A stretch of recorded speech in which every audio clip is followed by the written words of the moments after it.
누가복음 9장 57절부터 62절까지 옵니다.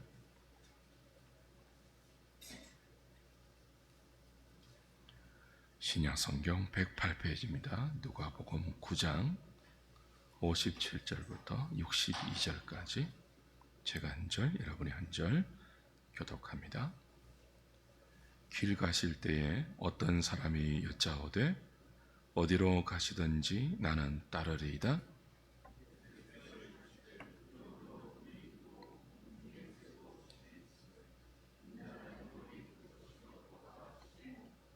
또 다른 사람에게 나를 따르라 하시니 그가 이르되 나로 먼저 가서 내 아버지를 장사하게 허락하옵소서.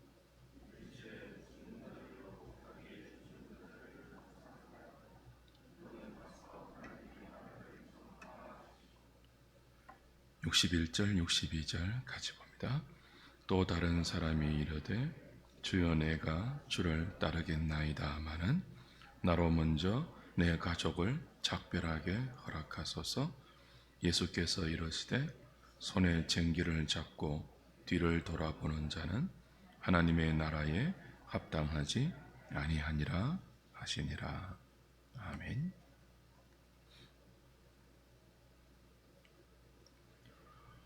예수님을 믿는 것은 예수님을 따라가는 것입니다.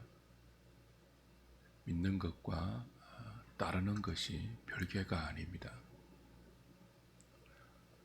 예수 믿는 것을 일종의 정신적인 활동으로, 그리고 따르는 것은 보다 헌신된 어떤 종교의 고급한 단계, 그렇게 이해하시면 안 되죠. 그리고 예수님을 믿는다라고 할 때 이건 우리의 생각과 우리의 정신적인 활동, 그 정도가 아니라 지성과 의지와 감정의 총체인 우리의 전 인격이 주님을 따르는 것을 의미합니다. 내가 길을 정해놓고 그 길을 주님과 함께 가는 것이 아니고요, 주님이 정해놓으시고 주님이 인도하시는 그 길을 말씀과 더불어 따라가는 거죠. 예수를 잘 믿는다는 것은 다른 것이 아니라 예수님이 인도하시는 그 길을 잘 따라가는 것입니다. 예수님을 잘 따라가려고 할 때 우리가 생각해야 할 두 가지가 있습니다. 첫 번째는 예수를 따르는 그 길이 무엇인가 하는 것들을 잊지 말아야 합니다. 우리가 길을 정해놓은 것이 아니지 않습니까? 주님이 영광을 정해놓고 그 길의 마지막을 영광이라고 정해놓으시고 그 영광을 향하여 가는 길을 주님이 가르쳐 주시고 나와 함께 가자, 그렇지 않습니까? 그래서 오늘 함께 읽은 본문에 보면 두 가지 경우가 나와요. 세 사람이 등장하는데 첫 번째 사람은 먼저 자원하는 사람입니다. 자신이 먼저 주님을 따르겠다고 자원한 케이스죠. 이 사람을 향하여서 주님이 이렇게 말씀하십니다. 57절, 58절 다시 보십시오. 길 가실 때에, 이 길은 예루살렘을 향하여서 주님이 가시는 그 길입니다. 그 길을 가실 때에 어떤 사람이 주님께 나와서 묻습니다. 그리고 자원합니다. 주님 어디로 가시든지 나는 주님을 따르겠습니다. 참 기특한 경우라고 볼 수 있죠. 대견하고 갸륵한 경우입니다. 주님이 초청하지 않았는데 자기가 먼저 주님을 따르겠다고 하지 않습니까? 어디를 가시든지 내가 주님을 따라가겠습니다. 그러니 받아주십시오. 그런 의미입니다. 근데 이 사람을 향하여 주님께서 이런 말을 하세요. 그래, 잘 따라오너라, 이게 아니고 반문하십니다. 여우도 굴이 있고 공중의 새도 집이 있다. 그런데 인자는 머리 둘 곳이 없다. 인자는 다니엘에 나오는 하나님의 아들을 지칭하는 고유명사입니다. 많은 사람들이 오병이어의 기적을 보고 예수님이 병자를 고치고 예수님께서 사람이 할 수 없는 기이한 일들을 행하시는 것을 보고 주님을 따르기로 결심하고 이 사람처럼 주님을 따르겠다고 자원하는 사람이 여기저기서 생겨요. 예수님이 예루살렘을 향한다는 말은 장차 십자가를 진다, 그런 뜻이잖아요. 예루살렘을 향하여 길을 가시는데 따르겠다는 거예요. 근데 이 사람은 지금 예수님이 가고 있는 예루살렘의 의미가 뭔지 모르지 않습니까? 어떤 의도를 가지고, 어떤 목표를 가지고, 어떤 목적을 가지고 예루살렘으로 가시는지 모르잖아요.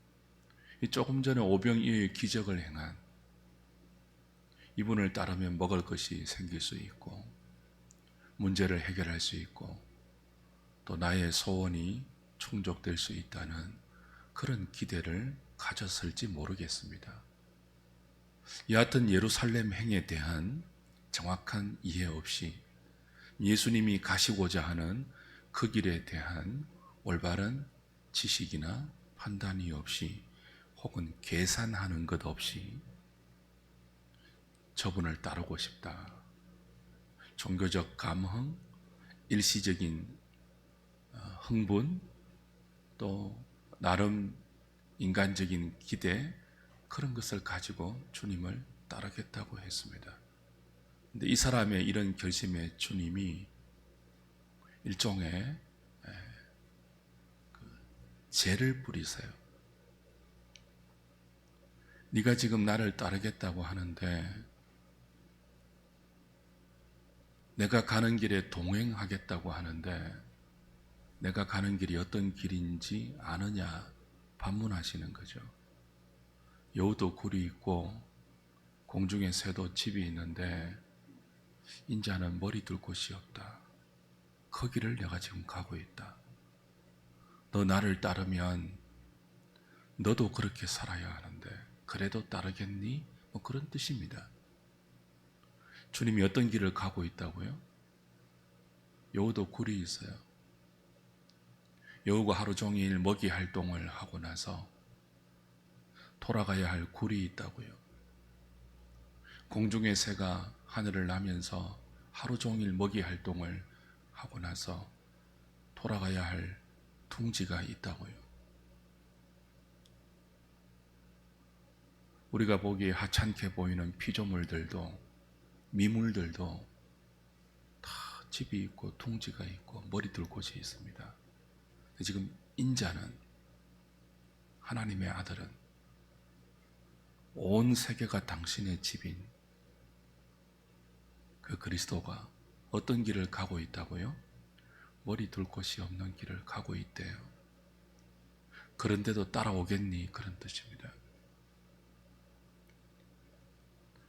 그러니 올해 우리가 하나님이 주신 이 목표, 어디든지 주를 따라, 이 목표를 삶의 골로 정해놓고 그 골을 향하여 우리가 한 마음으로 같은 믿음으로 달려갈 때 이거 반드시 기억하셔야 돼요. 교회가 가고자 하는 길, 하나님의 자녀들이 어디든지 어린 양이 인도하는 대로 따라가겠습니다.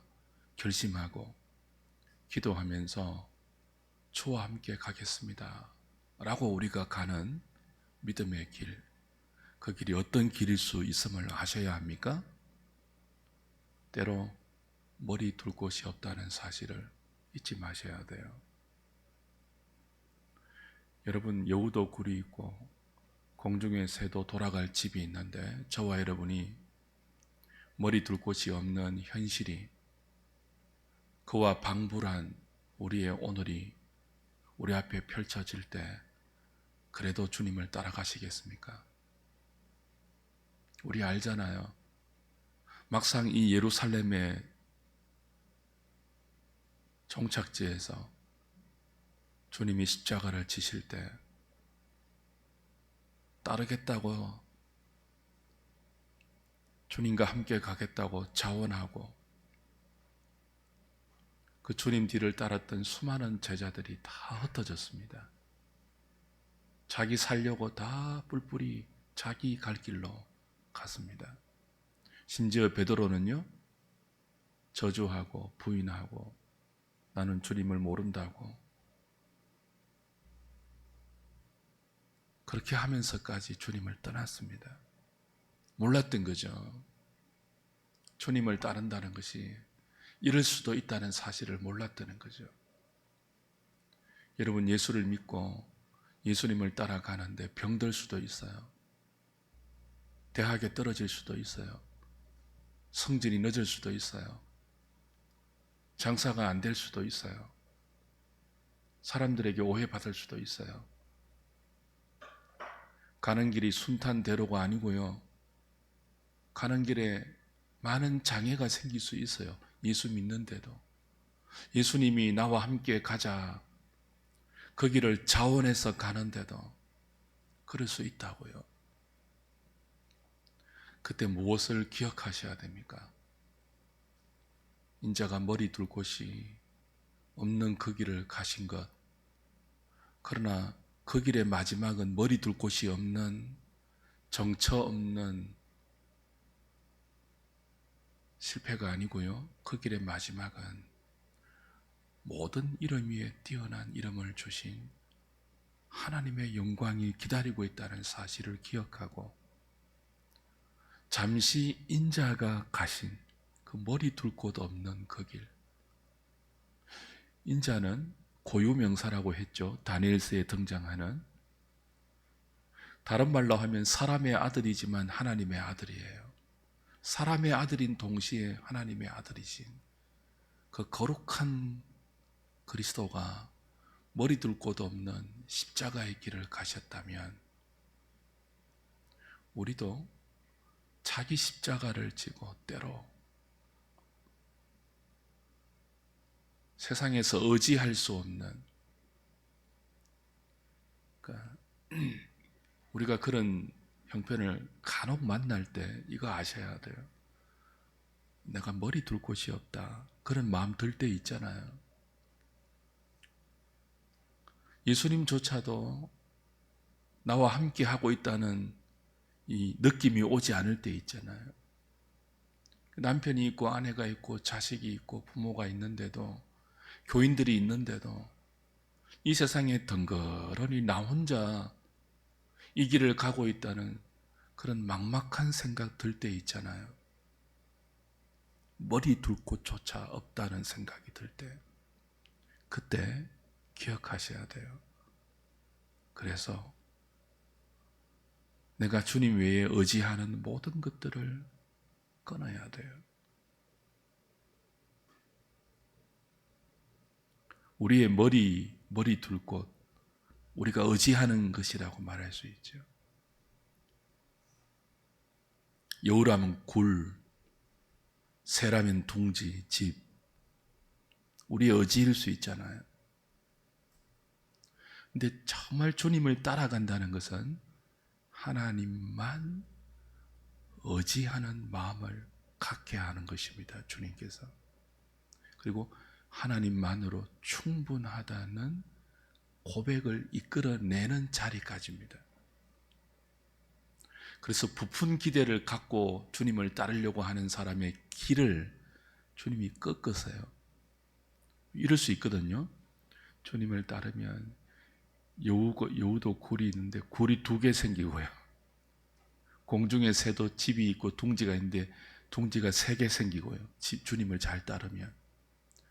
그런 그 우리의 본성에 속한 막연한 기대를 다 내려놓아야 돼요.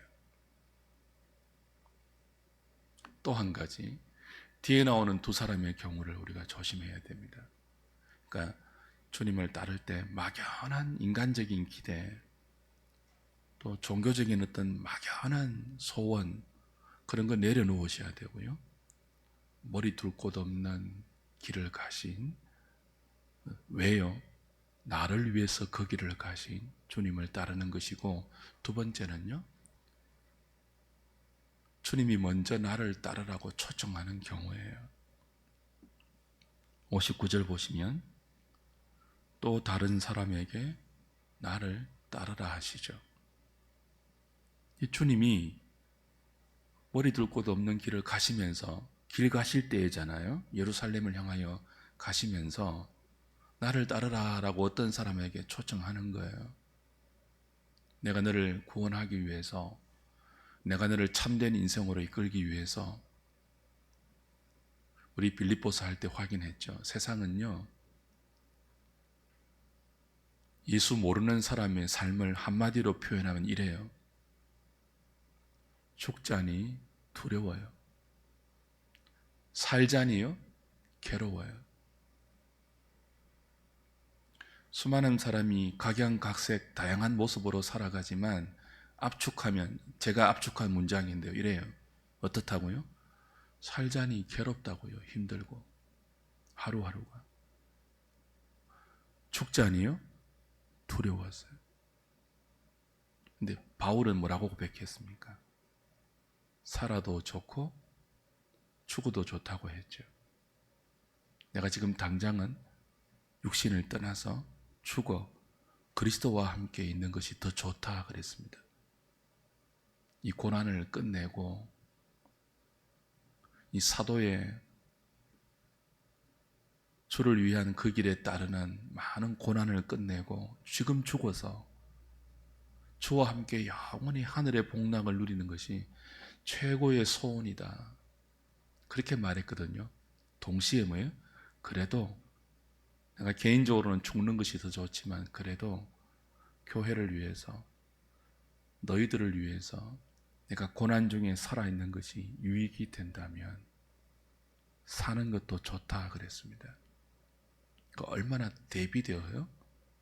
세상은요, 살자니 괴롭고 죽자니 두려워서 하루하루 삽니다. 우리는요, 살아도 좋고 죽어도 좋습니다. 그 길이 어떤 길이라고요? 주님을 따르는 길입니다. 겉으로 볼 때는요, 머리 둘 곳이 없어 보여도 그렇게 살고 싶지 않습니까? 그렇게 안 살고 싶으세요? 하루를 살아도 좋고 죽어도 좋은 그 길을 보장해 놓으시고 나를 따르라고 하시는 거예요. 그런데 우리가 그 길을 모르기 때문에, 그 예수 믿는 맛을 모르기 때문에, 이 길로 초청하고 있는 여호와의 선하심을 모르기 때문에, 우리는 주님이 나를 따르라 라고 하실 때 대부분 어떻게 반응합니까? 59절 다시 보십시오. 또 다른 사람에게 나를 따르라 하시니 그가 이르되 나로 먼저 가서 내 아버지를 장사하게 허락하옵소서. 그런다고요. 우리가 먼저 할 일이 있다는 거예요. 자, 주님은 살아도 좋고 죽어도 좋은, 진짜 사는, 어제 말씀드렸죠, 목숨을 부지하는 생존 정도가 아니라 저의 생명에 속한 삶을 주시기 위해서. 그게 뭡니까? 살아도 좋고 죽어도 좋은 거예요. 그 생명을 주시기 위해서 예루살렘으로 가십니다. 그러면서 우리에게 초청하세요. 이 생명의 길로 나를 따르라. 근데 우리는 어떻게 반응한다고요? 알겠습니다 하고는 뭐라고 해요?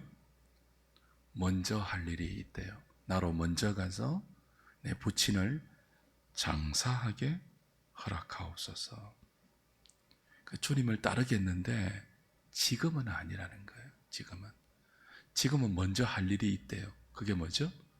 부친을 장사하는 거예요. 여기에 대해 주님 뭐라고 하십니까?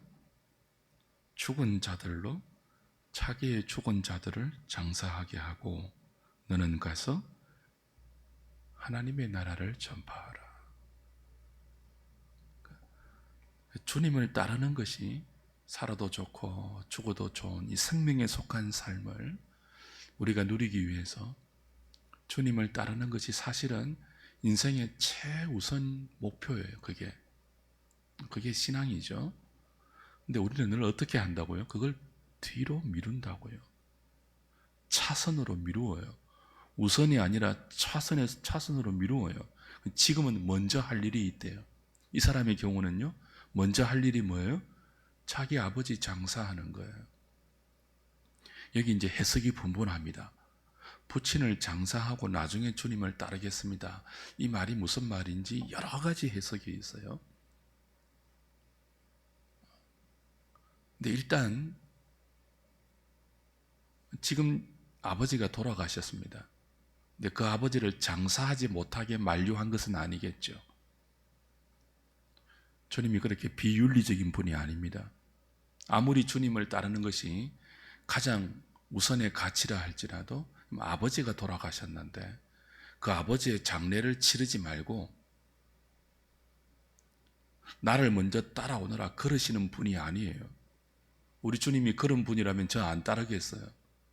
그렇게 몰상식하고 그렇게 비윤리적이고 비도덕적이고 그런 기독교라면 우리가 여기 머물러 있어야 할 이유가 무엇이 있습니까? 근데 이 사람의 케이스는요, 변명이에요, 변명. 아직 부친이 생존해 있어요. 근데 그 부친을 모시는 것, 그 부친을 공양하는 것, 그 부모를 모시는 것, 그 자식의 도리를 다 하고 나서 그리고 머리 둘 곳이 없는 주님의 길을 나도 가겠습니다. 그런 변명이에요. 말이 되잖아요. 그죠? 자식 도리부터 먼저 하겠습니다. 자식 도리 하지 말라고 하지 않습니다, 주님이. 근데 그렇게 말하면서 주님을 따르는 것을 뒤로 미루고 있다면 그건 죽은 자라는 거예요. 영적으로 죽은 자라는 거예요. 죽은 자는 죽은 자로 장사하게 하고 너는 지금 하나님의 나라를 전파하라. 하나님의 나라가 생명을 누리는 왕 대신 하나님을 따라가는 나라잖아요. 그러니까 하나님의 나라는 영적으로 죽은 자가 들어가지 못하는 나라예요. 죽은 자가 누리지 못하는 생명이에요. 네가 정말 살아있다면 하나님에 대해서 살아있고 베드로가 고백한 것처럼 주는 그리스도입니다. 살아계신 하나님의 아들입니다. 살아있는 믿음의 고백이 있다면 지금 네 아버지를 모시는 자식의 도리를 다하면서 동시에 나를 따르라 그런 뜻이죠. 네가 살아있다면 나를 따르는 것을, 나를 믿는 것을 지금 네 현실에서 나를 의지하고 내가 인도하는 대로 믿음으로 살아가는 그 길을 지금 하라는 거예요. 뭐 하면서요? 네 부친 장사하면서 동시에 하라는 거예요. 부모 노릇하고 자식 노릇하고 직장에서 직원의 도리를 다하고 하루 종일 열심히 장사하면서 동시에 뭐 하라는 거예요? 주님을 따르라는 거예요. 그 길에서 그 일상 제쳐놓고 가는 것이 아니고요. 그 일상을 회피하고 자식의 도리와 인간의 도리를 다 밀쳐두고 예수만 따르는 그런 광신 말고요. 그런 맹신 말고요. 그런 이상한 사이비 종교 말고요. 하나님이 우리에게 허락하신 모든 일상을 성실히 다 하면서 그 속에서 주님을 따르라는 거예요.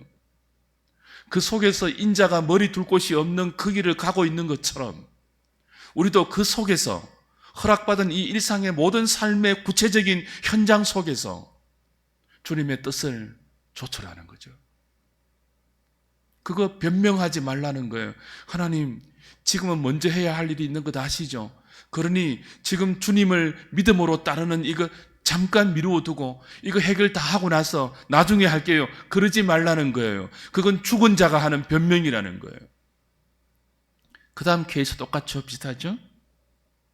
61절에도 또 다른 사람이 이르되 주여 내가 주를 따르겠나이다마는 먼저 뭐 하게 해달라고요? 작별 인사하게 해달라는 거예요. 가족과. 여기 가족과 먼저 작별하고 주님을 따르게 했다면 도대체 작별해야 될 가족이 몇 명이겠습니까? 오늘 부모님과 작별하고 내일 형제와 작별하고 모레는 사촌과 작별하고 그 다음에는요 이종과 작별하고 그 다음 친구들과 작별하고 하루하루 미뤄지지 않겠습니까? 우리의 죄성은요 만들어내려면 만들어낼 수 있는 합리적인 변명, 합리적인 핑계 하루에도 몇 가지씩 만들어낼 수 있습니다. 내일요 또 만들 수 있습니다. 오늘 이 핑계 됐잖아요. 내일은요 또 주님을 따르지 않을 수 있는 합당한 핑계를 또 만들어낼 수 있는 천재적인 존재가 우리 인간입니다. 그럴 때 내는 창조성은 얼마나 신묘막측한지 몰라요. 그러지 말라는 거예요. 손에 쟁기를 잡고 뒤를 돌아보는 자는 합당하지 않다. 그렇게 살아서는 살아도 좋고 죽어도 좋은 이 생명에 속한 삶을 맛보지 못한다. 매일 살자니 괴롭고 죽자니 두려운 그런 삶에서 벗어나지 못하고 매일 그렇게 머리끄댕이 잡힌 채로 세상이 살아가는 이중투구의 삶을 질질 끌려다닐 수밖에 없다. 그 쟁기를 잡고 뒤를 돌아보는 미련한 짓이다. 그렇게 말씀하시죠. 지금 하라는 거예요. 지금. 작별을 하면서 지금 주님을 따르라는 거예요. 미루지 말라는 거죠. 첫 번째 케이스는요. 우리가 주님을 따른다는 것이 무엇을 의미하는지 제대로 알고 따라야 되고요. 그러니까 모든 허망한 기대, 부질없는 그 소원 그런 거 내려놓고 도대체 예수 믿는 것이 무엇인지를 계산을 하고 따라야 돼요. 그런 말씀이고 두 번째, 세 번째 케이스는요, 미루지 말라는 거예요.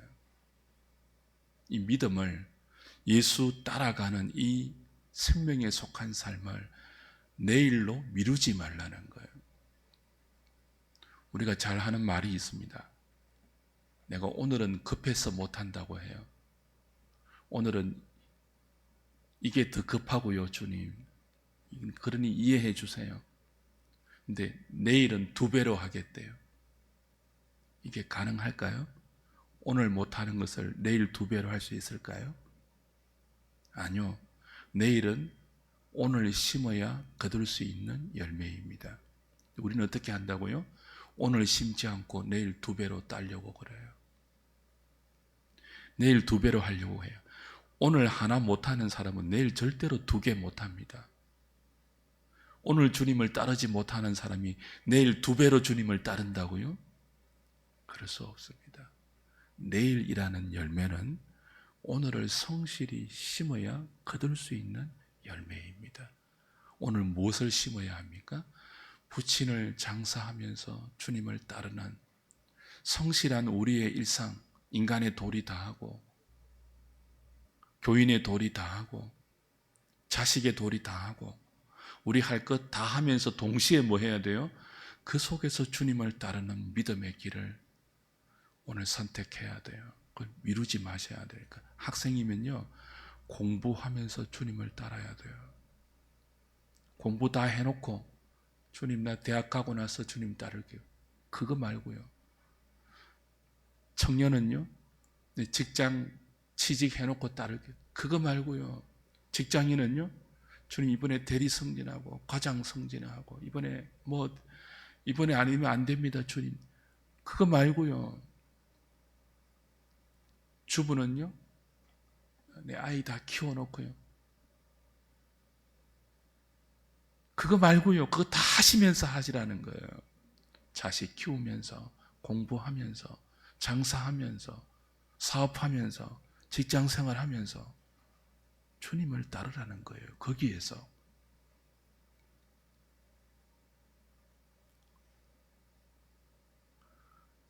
그래서 우리는 두 배로, 불신자보다 두 배로 힘을 내어야 됩니다. 공부하는 학생들은요, 영어 단어만 두 배로 외우면서 주일날도 예수 믿고 그래야 돼요.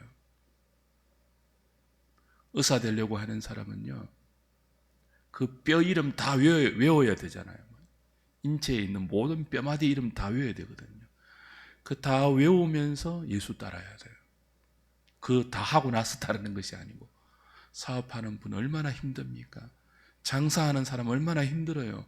그 다 하고 또 주님도 따라야 돼요. 만만치 않습니다. 예수 믿는 게. 그런데 그 길에 주님이 함께 하십니다. 그리고 그렇게 살 때 무엇이 허락된다고요? 살아도 좋고 죽어도 좋다는 담력이 생깁니다. 소망이 생깁니다.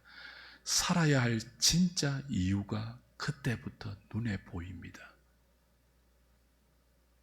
죽어도 좋은 진짜 소망이 그때부터 마음에 맺힙니다. 그러니까 미루지 마십시오. 예수 따르는 길을 물으십시오.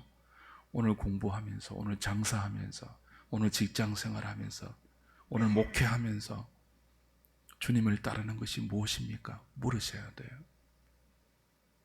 그리고 주님이 매일매일 말씀을 통해서 가르쳐 주시는 대로 미루지 말고 오늘 해야 할 순종을 오늘 하셔야 됩니다. 오늘 누군가를 용서하라고 하면 오늘 용서하고요. 오늘 누군가를 사랑하라고 하면 사랑하고요. 오늘 어떤 일에 손해보라고 하면 오늘 손해보시고요. 오늘 어떤 영역에 좀 천천히 가라 그러면 천천히 가시고요. 오늘은 조금 빨리 가라 그러시면요, 뛰어가시고요. 그게 신앙생활이에요.